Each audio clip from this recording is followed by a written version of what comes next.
মুস্তাফিজুর রহমানকে ছেড়ে দিয়ে এবার তিন দিক দিয়ে ক্ষতির মুখে পড়েছে কলকাতা নাইট রাইডার্স। শাহরুখ খানের কপালেও চিন্তার ভাঁজ। টুর্নামেন্টে মাঠে নামার আগে এক মুস্তাফিজ ইস্যু রাতের ঘুম বন্ধ করে দিয়েছে তাদের। সেই তিন নতুন সমস্যা সমাধান করতে না পারলে বিরাট লোকসান হবে ফ্র্যাঞ্চাইজিটির।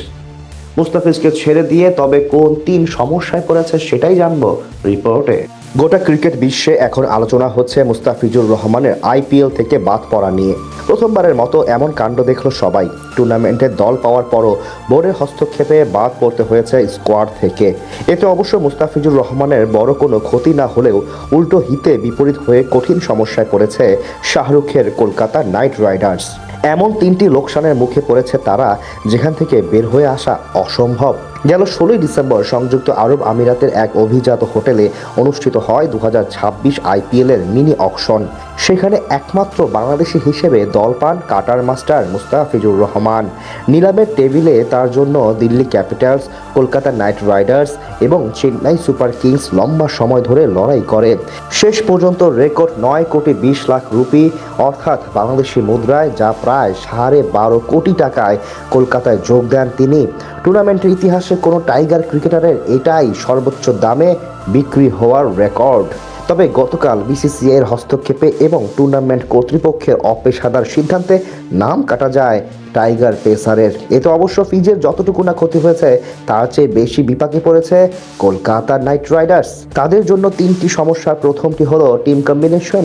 বল হাতে দারুণ ফর্মে আছেন মুস্তাফিজুর রহমান। 2026 আইএল টি20 লিগে প্রথমবার খেলতে গিয়েই তাক লাগিয়ে দেন সবাইকে। দুর্দান্ত বোলিং করে 8 ম্যাচে শিকার করেছেন 15টি উইকেট। এমনকি চলমান বিপিএলেও রংপুরের জার্সিতে অসাধারণ সময় পার করছেন তিনি। ঠিক সেই কারণে তাকে ডেথ ওভারের মেইন বোলার হিসেবে মাথায় রেখে একাদশ সাজানোর পরিকল্পনা করেছিল কেকেআর ম্যানেজমেন্ট। ফিজের অভাব পূরণের জন্য এখন এত ভালো মানের পেসারও পাবে না তারা। এমনকি বামহাতি বোলার সংকটে টুর্নামেন্টে ভালো করার সম্ভাবনা অনেকাংশেই কমে গেছে ফ্র্যাঞ্চাইজিটির জন্য। দ্বিতীয় সমস্যাটি হলো বিশাল ফ্যানবেজ হারানো। একমাত্র বাংলাদেশি হিসেবে এবার আইপিএলে কলকাতার হয়ে খেলতে যেতেন মুস্তাফিজ, তাই স্বাভাবিকভাবে 18 কোটি ক্রিকেট প্রেমীর সবাই তাদের সমর্থন করত। পাশাপাশি বাংলাদেশি এবং পশ্চিমবঙ্গের মিলিয়ে বিশাল একটি ফ্যান বেজ পেত তারা। এদিক থেকে বড় লোকসানের মুখে পড়তে হবে ফ্র্যাঞ্চাইজিটিকে। 3 নম্বর সমস্যাটি হলো ব্যাকআপ পেসার জোগাড় করা। বর্তমানে বিশ্বের সেরা বামহাতি পেসার মুস্তাফিজুর রহমান। মাত্র 2 দিন আগে বিশ্বের একমাত্র লেফট হ্যান্ডিং পেসার হিসেবে 400 উইকেটের মাইল ফলক স্পর্শ করেন তিনি। তাছাড়া মুস্তাফিজ যেই পরিমাণ ফর্মে ছিলেন এমন একজন বোলার এই মুহূর্তে পাওয়া বেশ কঠিন। এদিক থেকে বিরাট ঝুঁকিতে আছে কলকাতা নাইট রাইডার্স। সব মিলিয়ে বলা চলে এই 3 সমস্যায় এখন অনেকটাই কোণঠাসা হয়ে পড়েছে শাহরুখ খানের মালিকানাধীন ফ্র্যাঞ্চাইজিটি।